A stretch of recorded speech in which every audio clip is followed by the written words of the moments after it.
अवां खे आगाह कंदा हलूं त ठुल में रोड हादसे सबब ज़ाल मुड़स फोत ऐं हिकु ॼणो ज़ख़्मी थी पियो आहे।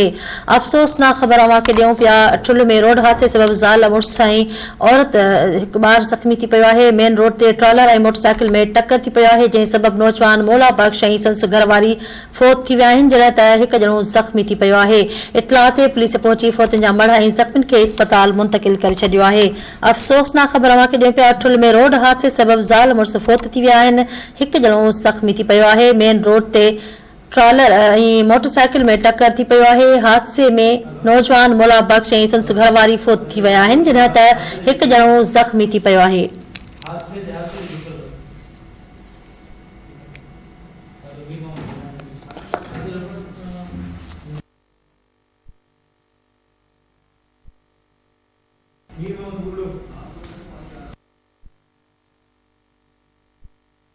फोत थी विया आहिनि, हिकु ॼणो ज़ख़्मी थी पियो आहे। इन हवाले सां ठुल खां धरती टीवी न्यूज़ जो रिपोर्टर मीर मोहम्मद बुरड़ो लाइन ते मौजूद आहे। जी मीर मोहम्मद, कहिड़ा तफ़सील आहिनि हादसे जे हवाले सां?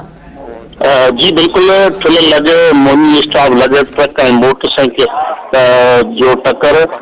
हादसे में मोटरसाइकिल सवार ज़ाल मुड़स फौत। ॻोठ अली नवाज़ खान पौर जा रवासी मौला बख्श पौर ऐं संदसि ज़ाल ससुई पौर चीबाट जी फौत थी विया आहिनि। वाक़े दौरान ट्रक ड्राइवर फरार थी वियो आहे। पुलिस ट्रक खे पंहिंजी चोरी मटी छॾियो आहे, जॾहिं त बी सेक्शन एसीपी निसार आलम सां राब्तो कयो त जेको आहे जांच करे केस दाख़िल कयो वेंदो। जी मीर मोहम्मद, वॾी महिरबानी तफ़सील ॾियण जे लाइ।